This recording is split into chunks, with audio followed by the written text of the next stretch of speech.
नमस्कार। आज मैं आपके साथ जो कदम गृह मंत्रालय ने प्रवासी श्रमिकों की समस्याओं के निवारण हेतु उठाए हैं, उनकी जानकारी साझा करूंगी। इस संदर्भ में मैं आप सबको बताना चाहती हूं कि अगर आप पिछले सेंसस के फिगर्स देखें तो हमारे देश में 4 करोड़ से ज्यादा लोग रोजगार हेतु माइग्रेट करते हैं। तो ये फिगर मैं बस आपके साथ शेयर करना चाहती थी। लॉकडाउन के ऑर्डर के पश्चात उभरती हुई परिस्थितियों को देखते हुए गृह मंत्रालय ने 27 मार्च को सारे स्टेट्स और यूटीज को एक एडवाइजरी निकाली, जिसमें उनको ये परामर्श दिया कि वे शीघ्रता से और संवेदनशीलता से तुरंत कदम उठाएं, जिससे कि जो प्रवासी मजदूरों की आवाजाही होने का अंदेशा है वो ना हो, और प्रवासी मजदूरों के लिए शेल्टर्स, आश्रय का, भोजन का, खान पान का और सभी आवश्यक वस्तुओं का इंतजाम करें। 28 मार्च को एक स्पेसिफिक ऑर्डर द्वारा राज्यों को परमिट किया गया कि जो स्टेट डिजास्टर रिस्पांस फंड है उसके अंतर्गत वे रिलीफ शेल्टर और फूड इत्यादि का प्रबंध कर सकते हैं। और जैसे मैंने आपके साथ पहले भी साझा किया है, 3 अप्रैल को 11,092 करोड़ से अधिक राशि स्टेट्स और यूटीज को रिलीज की गई।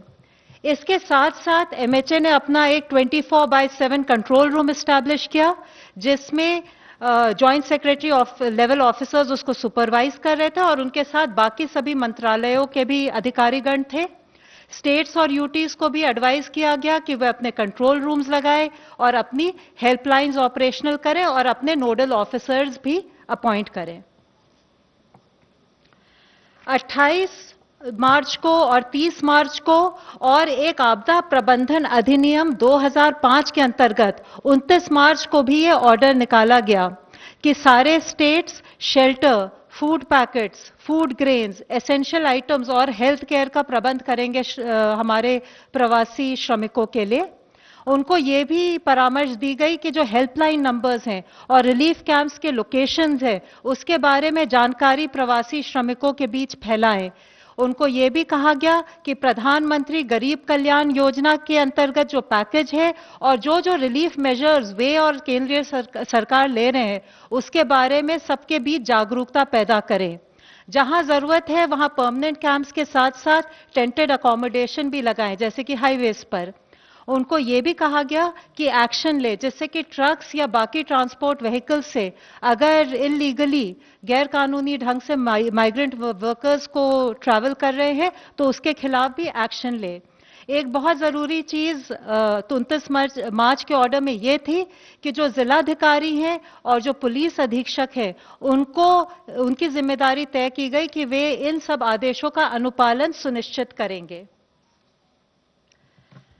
12 और 14 अप्रैल को स्थिति देखते हुए स्टेट्स और यूटीज को यह भी एडवाइस दी गई कि अगर कहीं अफवाहें फैल रही है तो उसको वो रोकें। कुछ अफवाहें मद्देनजर आई थी, जैसे कि खाने की कमी है या आवश्यक वस्तुओं की कमी है। ये सब की जो अफवाहें उसको रोकें और वो विशेष ध्यान दें कि जो हमारे रिलीफ शेल्टर्स है उसमें जितना भोजन की जरूरत हो वो उपलब्ध हो, सैनिटेशन वगैरह का वहां पे ध्यान रखा जाए।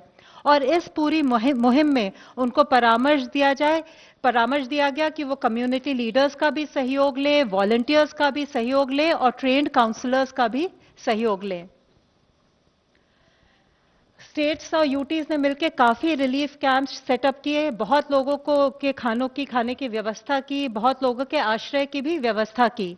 उसके बाद लॉकडाउन के दूसरे चरण में कई आर्थिक गतिविधियों की अनुमति दी गई और इसके साथ साथ जिससे कि श्रमिकों को रोजगार मिले, एक 19 अप्रैल को ऑर्डर निकाला गया जिसके अंतर्गत माइग्रेंट्स का राज्य के भीतर कार्यस्थलों के लिए आवाजाही को अनुमोदित किया गया, उसकी अनुमति दी गई।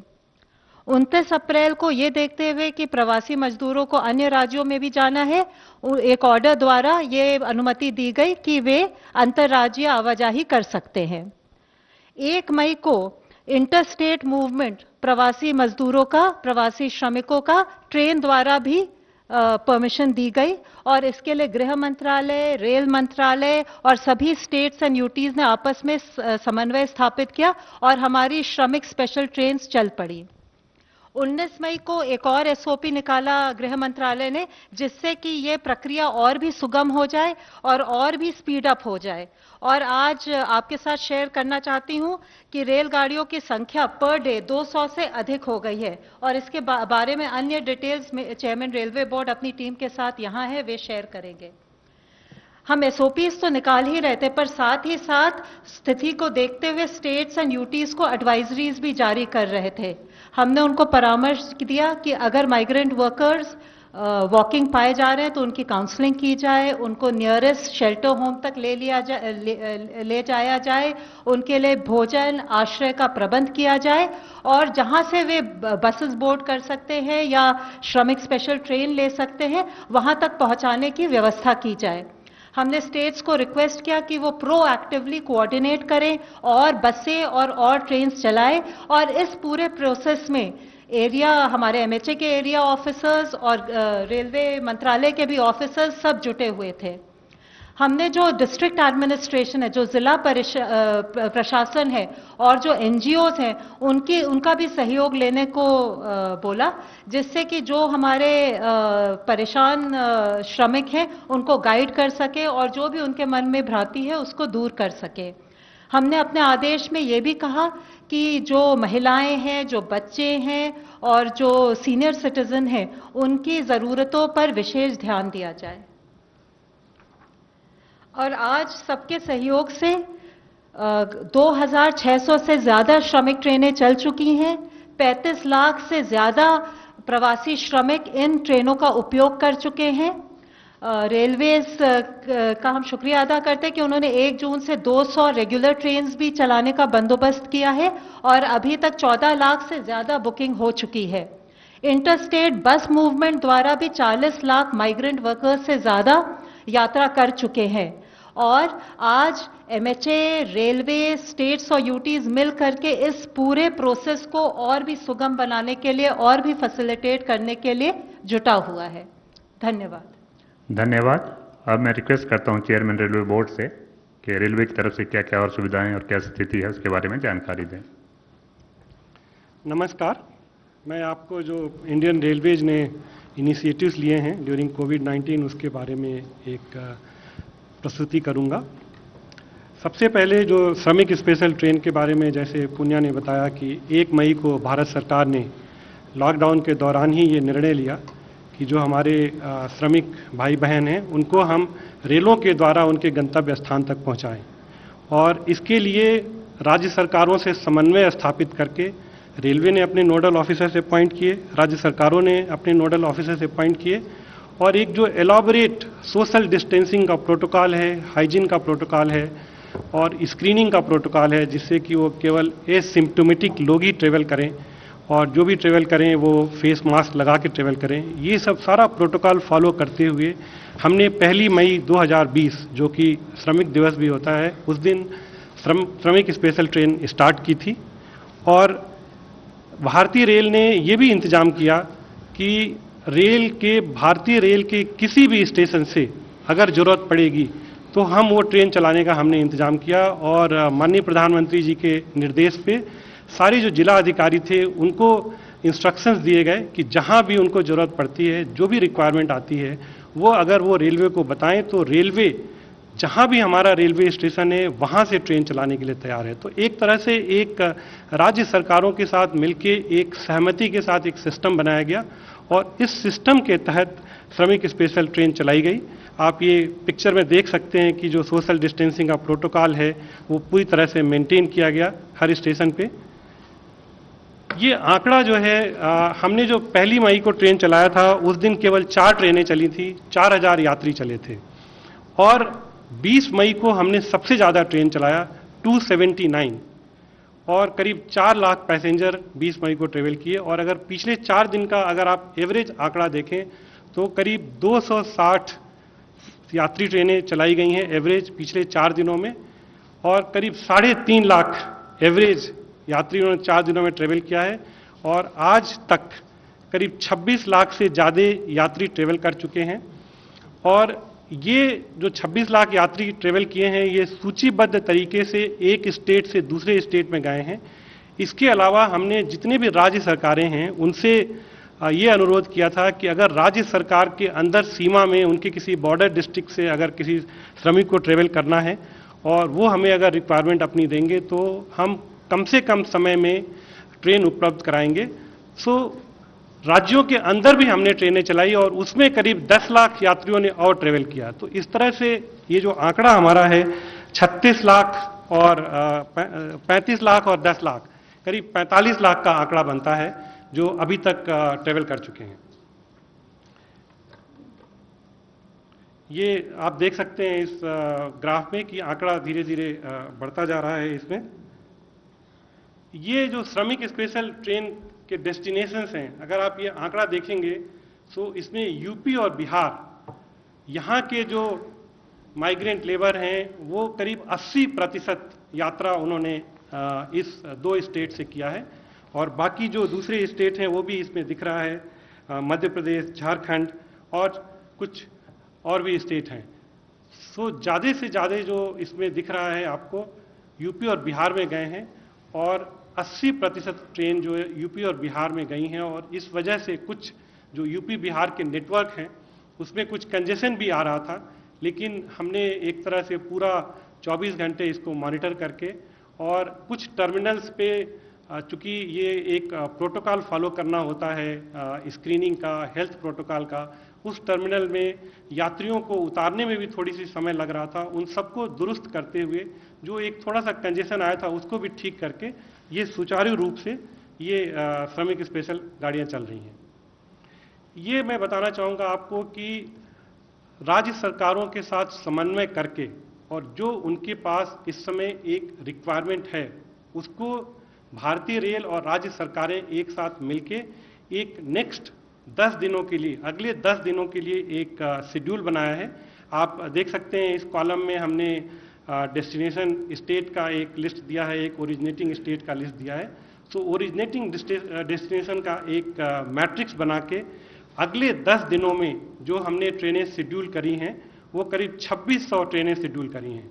और उसमें जो हमने ये अनुमान लगाया है कि अगले 10 दिनों में 36 लाख पैसेंजर्स को हम ट्रेवल करा पाएंगे। और इसके अतिरिक्त हमने सारे राज्य सरकारों से अनुरोध किया है कि अगर उनकी राज्य की सीमा में कहीं से भी अगर उनको ट्रेन अरेंज करनी है वो हम तुरंत अरेंज कराएंगे। हम अपने सारे डिविजनल हेडक्वार्टर्स में हमने ट्रेन प्लेस करके रखी हुई है, एक तरह से रिक तैयार करके रखी है। और जैसे ही हमको कोई रिक्वायरमेंट मिलती है स्टेट गवर्नमेंट अथॉरिटी से, हम विद इन स्टेट भी ट्रेन चलाने को तैयारी करके रखे हुए हैं। तो इस तरह से जो नेक्स्ट 10 दिन का जो मेरा एक प्रोजेक्टेड आंकड़ा है उसमें 36 लाख ये जो सूचीबद्ध तरीके से इंटर स्टेट ट्रेवल और करीब 10 से 12 लाख जो विद इन स्टेट हम ट्रेवल का आंकड़ा रख के चल रहे हैं। और ये मैं बताना चाहूँगा कि ये जो रेलवे ने व्यवस्था की हुई है इसके तहत जितने भी हमारे श्रमिक भाई बहन हैं वो जहाँ भी हैं उनको वहाँ से गंतव्य स्थान पहुँचाने के लिए रेलवे ने पूरी व्यवस्था की है। और ये व्यवस्था तब तक चलती रहेगी जब तक कि सारे श्रमिक भाई बहन अपने गंतव्य स्थान पे पहुँच जाएं। तो इस तरह से जो राज्य सरकारों के साथ मिलकर जो समन्वय बना के भारतीय रेल ने व्यवस्था कर रखी है, अगले 10 दिनों में काफ़ी ये जो 36 लाख और 46 लाख श्रमिक भाइयों को हम उनके गंतव्य स्थान पे पहुंचा पाएंगे।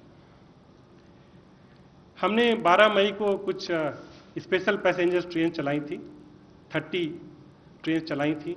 उसमें जो अभी बुकिंग आ रही है करीब 97% की बुकिंग आ रही है।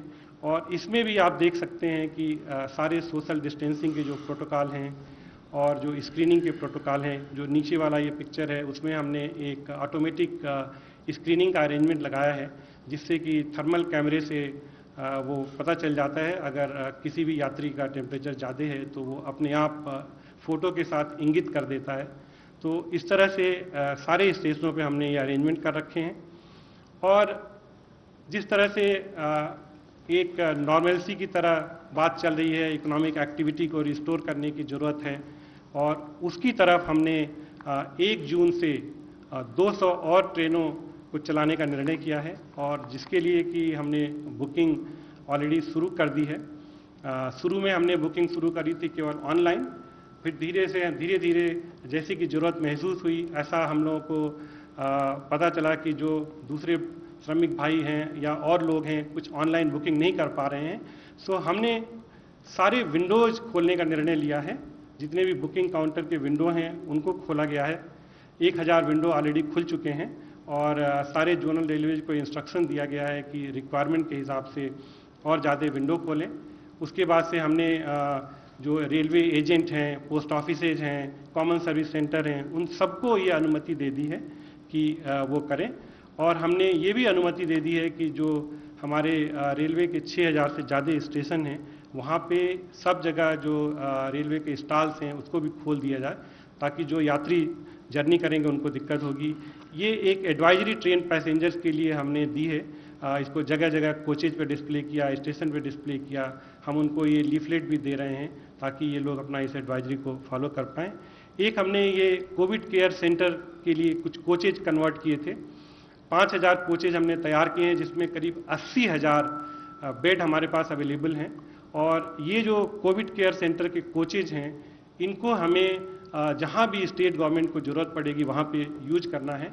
अभी चूंकि ये कोचेज यूज में नहीं थे, तो हमने निर्णय लिया कि उसमें करीब 50% कोचेज को हम श्रमिक स्पेशल की तरह भी यूज कर लें, और 50% कोचेज को अभी भी हमने डिफरेंट जगहों पे रखा हुआ है कि जहाँ भी कोई इमरजेंसी आएगी तो यूज करेंगे।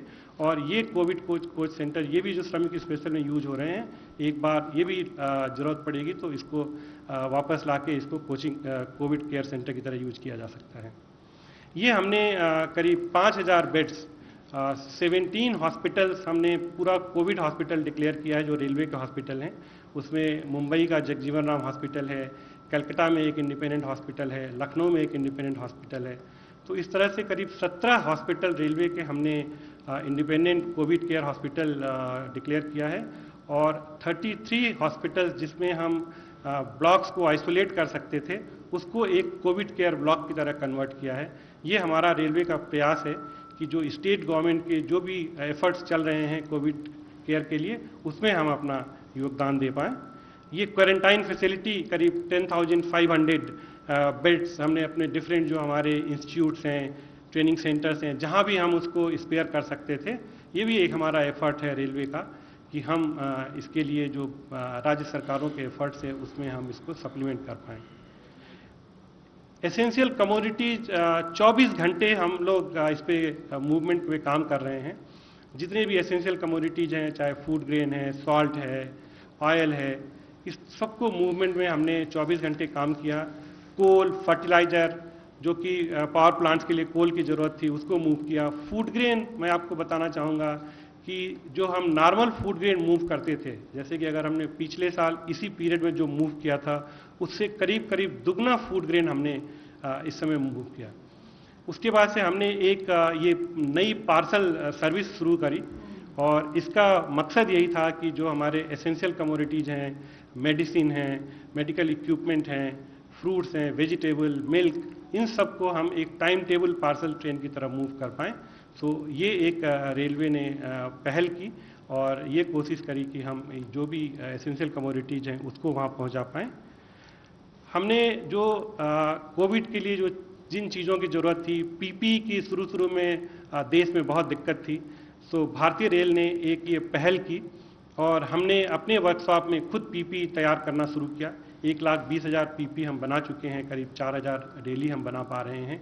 मास्क हमने बहुत बड़े स्केल पे बनाया, सैनिटाइजर्स बनाए, हैंड सैनिटाइजर बनाए, जिसको कि हमने यूज किया अपने भारतीय रेल के कर्मचारियों के लिए, और भारतीय रेल परिसर के आसपास जो ज़रूरतमंद लोग रह रहे हैं उनको भी हमने डिस्ट्रीब्यूट किया।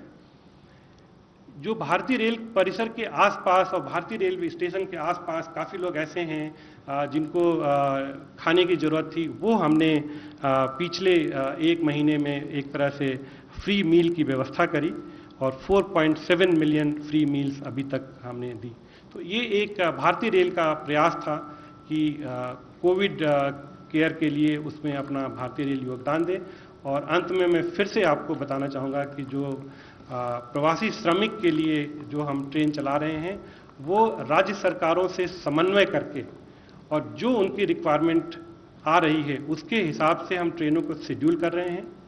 अगले 10 दिनों के लिए हमने ऑलरेडी ट्रेनें शेड्यूल कर रखी हैं और उसके बाद भी अगर कोई भी ट्रेन की जरूरत पड़ती है तो भारतीय रेल उसके लिए भी ट्रेन शेड्यूल करेगी। और जिलाधिकारियों को निर्देश दिए गए हैं कि जहां भी जरूरत पड़े और भारतीय रेल के किसी भी स्टेशन पे अगर उनको श्रमिक स्पेशल ट्रेन की जरूरत हो तो हम कम से कम समय पे उस स्टेशन से ट्रेन की व्यवस्था करेंगे, क्योंकि हमने अपने सारे डिविजनल हेडक्वार्टर्स पे इमरजेंसी रेक्स तैयार करके रखे हुए हैं। धन्यवाद। धन्यवाद सर। पहले एक ऑनलाइन क्वेश्चन लेते हैं। What is the status of charging of fare from the migrant labor? There were some reports that labor people are being asked for the fare, but what is the status as of now, sir? You would like to explain? जो श्रमिक special train भारतीय rail चला रही है और इस तरह के स्पेशल ट्रेन चलाने के लिए जो लागत आती है उसका 85%, 85% भारत सरकार वहन कर रही है और केवल 15% लागत राज्य सरकारें किराए के रूप में वहन कर रही हैं। इस संबंध में भारतीय रेल और राज्य सरकारों के बीच में एक समन्वय स्थापित हो गया है। शुरू के कुछ दिनों में कुछ मामलों में राज्य सरकारों ने यात्रियों के गंतव्य स्थानों पर पहुंचने के बाद उनका किराया रीइंबर्स किया था और कुछ मामलों में स्वयंसेवी संस्थाओं ने भी कुछ लोगों का किराया वहन किया था।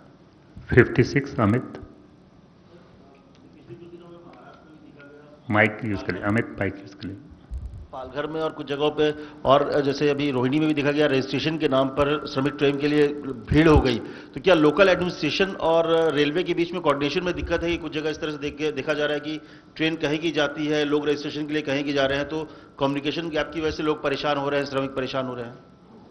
मैं आपको बताना चाहूँगा कि जो local authorities, state government authorities हैं और जो भारतीय रेल के अधिकारी हैं, दोनों के नोडल ऑफिसर्स हमेशा 24 घंटे एक दूसरे के टच में बने रहते हैं और जैसे जैसे रिक्वायरमेंट आती है राज्य सरकारों की तरफ से उस हिसाब से ट्रेनें शेड्यूल की जा रही हैं और उस हिसाब से ये ट्रेनें चलाई जा रही हैं और मुझे नहीं लगता कि कहीं इस तरह का कोई कन्फ्यूजन है।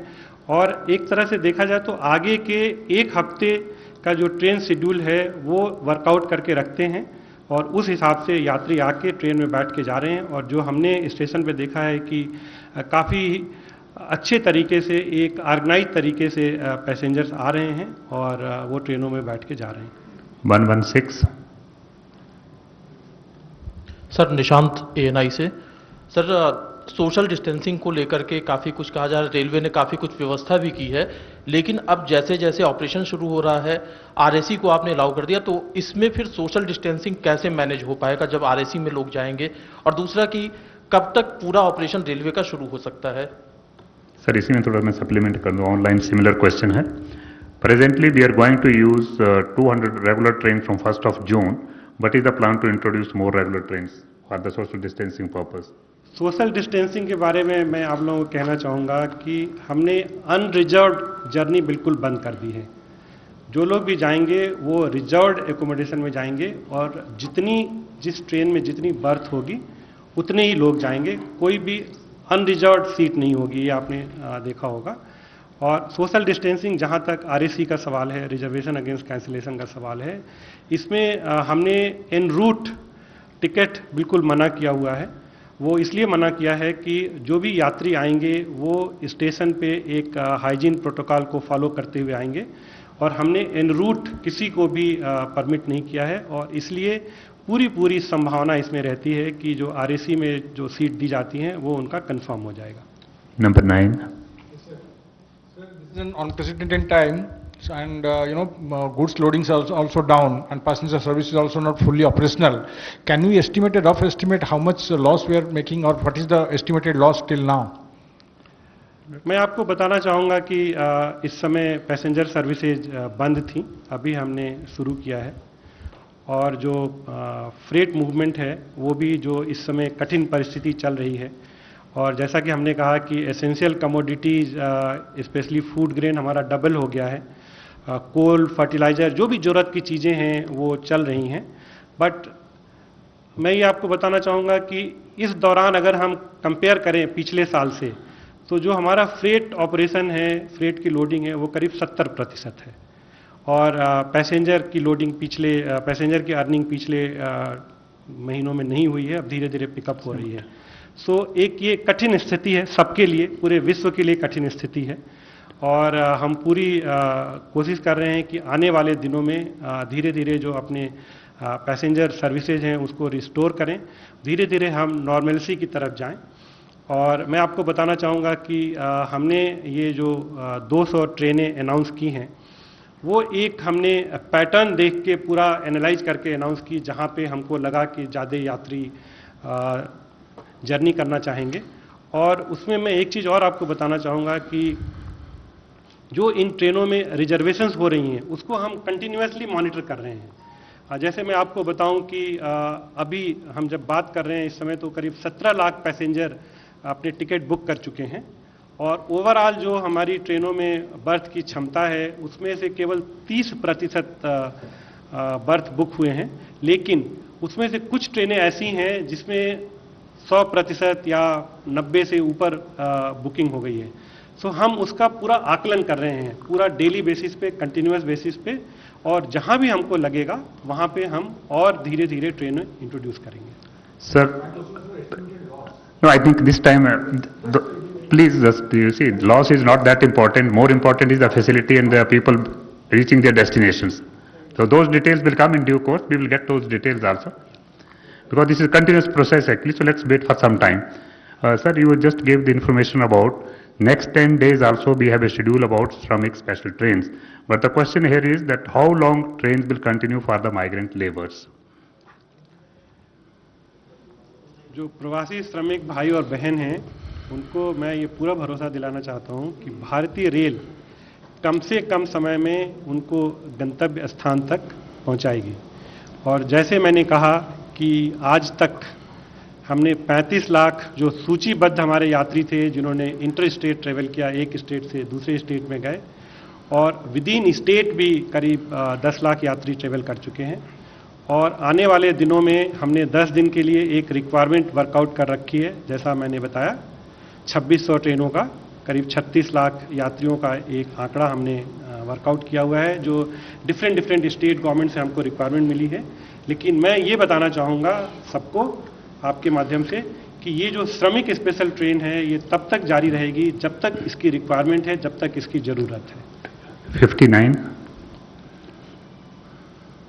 Myself, Anumitra, I'm from Anand Bazar Patrika.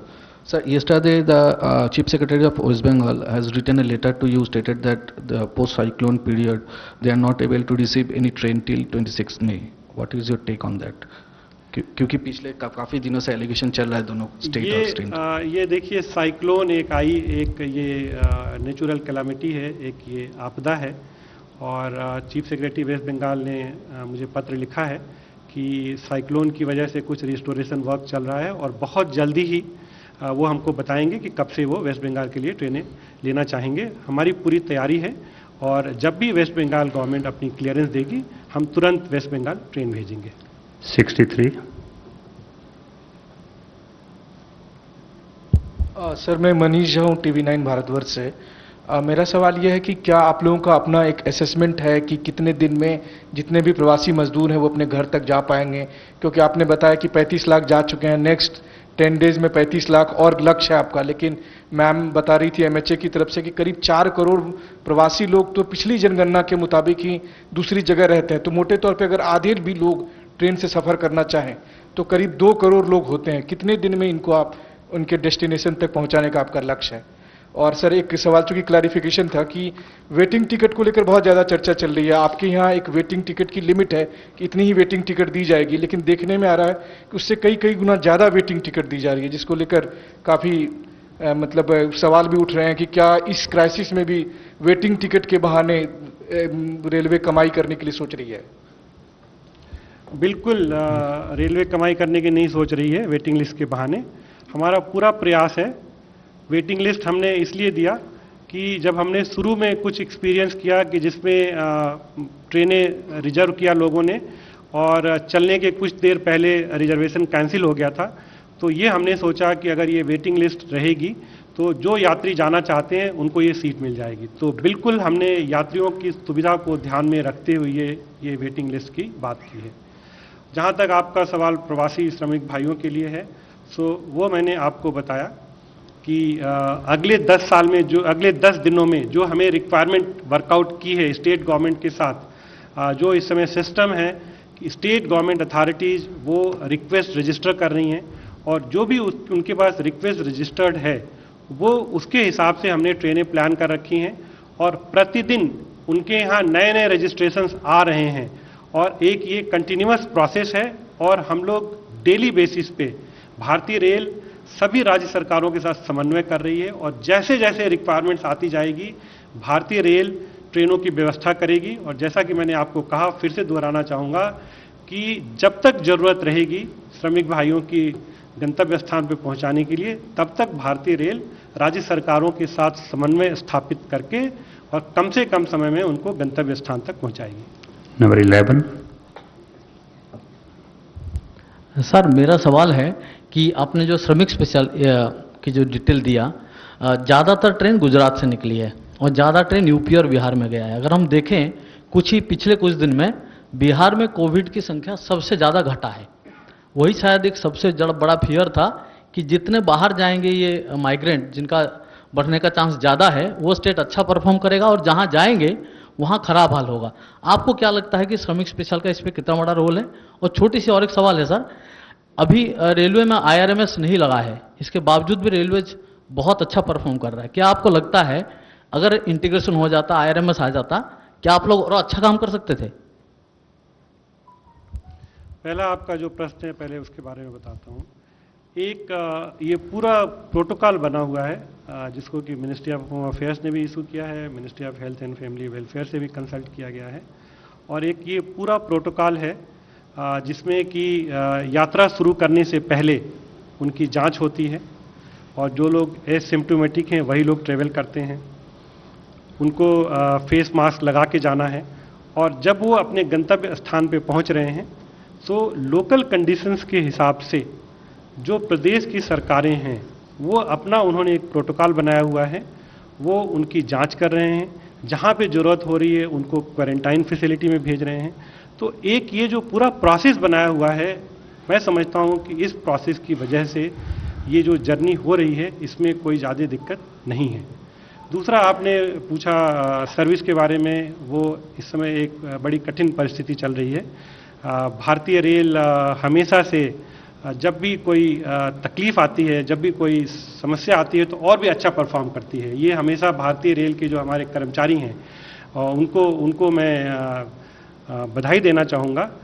एक ये भारतीय रेल की जो वर्क जो कैपेसिटी है उसमें जब भी कोई संकट आता है, जैसे हमारे यहाँ कोई अगर एक्स्ट्रा ऑर्डिनरी सिचुएशन हो और कुछ भी आपदा आ जाए तो उसमें भारतीय रेल की क्षमता और बढ़ जाती है। सो वही इस कोविड के समय में देखने को मिल रहा है कि मुझे जो भारतीय रेल के जो कर्मचारी हैं उन्होंने दृढ़ निश्चय करके और पूरे मन लगा के इस कोविड के समय में काम किया है। 99। सर, मधुरेंद्र, मैं न्यूज़ नेशन से। मेरा सवाल यह है कि इस वक्त की जो स्थिति है, खास तौर पे माना जा रहा है कि फाइनेंशियल स्ट्रेस की भी स्थिति है, लेकिन देखा जा रहा है कि जो स्पेशल ट्रेन आपने चलाया उसका fare equivalent to air fare क्या है, और जो बाकी की ट्रेनें आप चलाने जा रहे हैं उसमें कई तरह के कंसेशन खत्म कर दिए गए, जिस पर सवाल उठ रहा है। तो क्या आपको लगता नहीं है कि इस वक्त की स्थिति ऐसी थी जब आपको लोगों को मदद करनी थी, और सरकार कई रास्तों से कर भी रही है बट रेलवे नहीं कर पा रही? इस बारे में मैं ये कहना चाहता हूँ कि हमने नॉर्मल फेयर रखा है, कोई भी फेयर नहीं बढ़ाया गया है। जो नॉर्मल लॉकडाउन से पहले जो फेयर था बिल्कुल एग्जैक्टली सेम फेयर है। जहाँ तक कंसेशन की बात है, जो लॉकडाउन से पहले कंसेशन था बिल्कुल वही कंसेशन रखा गया है।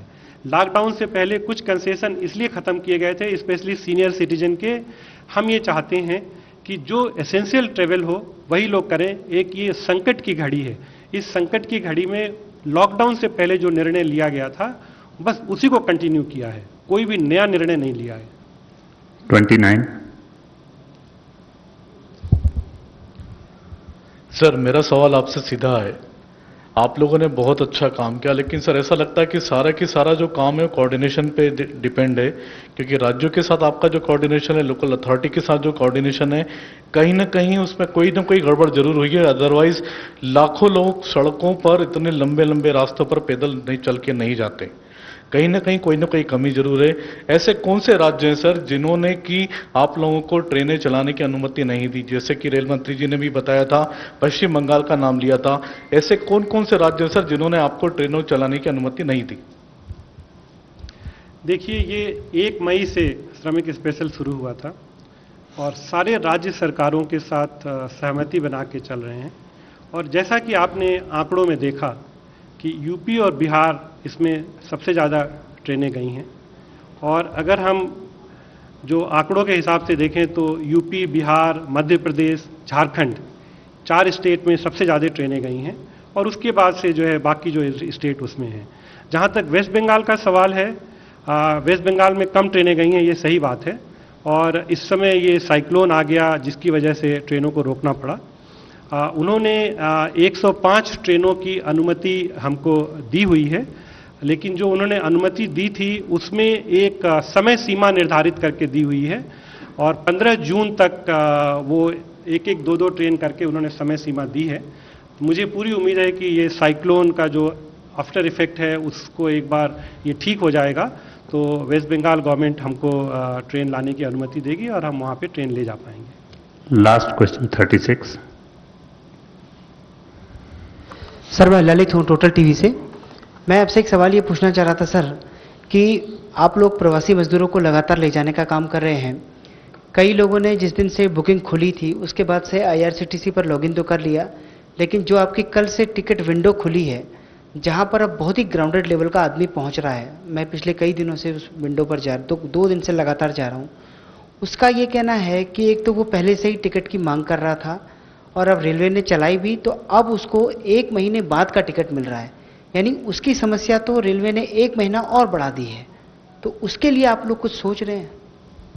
नहीं, ये 1 महीने बाद का टिकट नहीं मिल रहा है, ये थोड़ा सा मैं क्लेरिफाई करना चाहूँगा। नहीं, टिकट तो 1 जून से ही मिल रहा है, 20 जून के बाद का नहीं मिल रहा है। वो आप कुछ हम हाँ तब तक की सारी टिकटें बुक हो गई। हाँ, ओके, मैं आपको जैसा कि बताया, ठीक है, आप ये कह रहे हैं कि सारी टिकटें बुक हो गई हैं, वो उसके बारे में मैंने आपको बताया कि 200 ट्रेन हमने अनाउंस की है और बुकिंग जो हो रही हैं उसको हम मॉनिटर कर रहे हैं, डेली मॉनिटर कर रहे हैं। और आज के दिन में मैं आपको अगर बताऊं, टोटल जो बुकिंग हुई है केवल 30% हुई है, और 200 में से अगर मैं आपको बताऊं तो करीब 190 ट्रेन में अभी भी बुकिंग अवेलेबल है। केवल 8-10 ट्रेनें ऐसी हैं, 10 ट्रेनें ऐसी हैं जिसमें कि बुकिंग भर गई हैं। उन ट्रेनों का जैसा कि मैंने आपको पहले भी बताया कि हम लोग मॉनिटर कर रहे हैं और जिस रूट पे ज़्यादा डिमांड है उस पर हम और ट्रेनें चलाने के लिए आगे आने वाले दिनों में उस पर निर्णय लेंगे।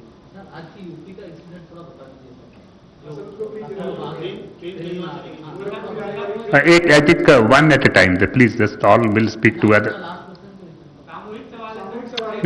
One person can explain the question. No, not 5 people together. बताइए। ट्रेन को जिस गंतव्य जाना था उसके बदले वो दूसरी जगह चली गई, उड़ीसा की तरफ चली गई। इसके बारे में क्या कहेंगे? देखिए, मैंने अपने प्रेजेंटेशन में भी आपको बताया कि यूपी और बिहार ये 2 स्टेट मिला के 80% ट्रेन चली हैं और इस नेटवर्क पे कंजेशन है। जब भी किसी रोड पे ट्रैफिक जाम हो जाता है तो उस रोड पे ट्रैफिक पे धीरे धीरे चलने से अच्छा होता है कि अगर कोई थोड़ा सा लंबा रूट भी है और उस पे आप तेजी से चल के पहुंच जाएं। सो इस पे ये जो ट्रेन ऑपरेशन का एक हम लोगों का प्रोटोकॉल होता है, रात भर 24 घंटे हमारे कंट्रोल चल रहे हैं, उसमें सीनियर अधिकारी बैठे हुए हैं और हर ट्रेन के बारे में निर्णय ले रहे हैं। कुछ ट्रेन को हमने डाइवर्ट किया दूसरे रूट से और उसकी पूरी टाइमिंग देखते हुए कि अगर इसी रूट पे हम सारी ट्रेनें चलाते रहें तो कोई भी ट्रेन नहीं पहुंच पाएगी। उसके बदले में ये एक अच्छा स्ट्रेटजी रहेगा कि कुछ ट्रेनों को हम ऐसे रूट पे डालें जहां पे कि ट्रेनें कम हैं, और ये प्रोटोकॉल हमारा एक बड़ा स्टैंडर्ड प्रोटोकॉल है। हम नॉर्मल टाइम में भी इसको फॉलो करते हैं कि जब भी किसी रूट में कुछ ज़्यादा कंजेशन हो जाए तो हम उसको दूसरे रूट से ले जाते हैं। तो एक ये बिल्कुल नॉर्मल प्रक्रिया है, और मैंने आपको पहले भी बताया कि ये एक संकट की घड़ी है। इस संकट की घड़ी में जो हम ट्रेन चला रहे हैं, एक ही जगह यूपी और बिहार में, जैसे कि आपने कहा ट्रेन, वो एक ही रूट पे ट्रेनें जा रही हैं, वो एक पॉइंट है। दूसरा पॉइंट ये है कि इस समय हम हर स्टेशन पे, किसी भी स्टेशन पे यात्री को नहीं उतार सकते हैं। हम यात्री को उसी स्टेशन पे उतार सकते हैं जो पहले से आइडेंटिफाइड है और जहां पे स्टेट गवर्नमेंट के रिप्रेजेंटेटिव्स पहले से स्क्रीनिंग करने के लिए और सारी व्यवस्था लेके हैं। हम कांस्टेंट स्टेट गवर्नमेंट के टच में हैं। स्टेशंस की संख्या हम बढ़ाते जा रहे हैं, और जो उनको फॉर्मेलिटी पूरी करनी होती है उसमें जो समय लग रहा है उसको कंटिन्यूअसली कम करते जा रहे हैं। और इन सब चीज़ों को ध्यान में रख के जिस तरह से भारतीय रेल ने कल जो एक ये समस्या आई थी कंजेशन का, उसको जिस तरह से वो टैकल किया, वो उससे काफ़ी फायदा हुआ और सारी ट्रेनें अपनी गति से चल रही हैं। थोड़ा लंबा रूट जरूर है, लेकिन पहले पहुंचेंगी अगर इसी रूट पे हम चलाते उसके कंपेरिजन में। Thank you very much sir. I think आपने सभी सवालों का जवाब दे दिया है। मैं इस पर ऐड ये करना चाहूँगा कि 45 से 50 लाख तक के पैसेंजर जो हैं वो अपने डेस्टिनेशन पे पहुंच पाए हैं। 25 मई से एयरलाइन सर्विस भी रेस्टोर हो रही है, आपकी सर्विस भी बढ़ रही है, और यही उम्मीद करते हैं कि जितने भी पैसेंजर्स हैं जिनको जो सर्विस चाहिए वो अपने डेस्टिनेशन पे at the earliest and situation भी नॉर्मलाइज हो जाएगी। इसी के साथ बहुत बहुत धन्यवाद sir. Thank you very much friends.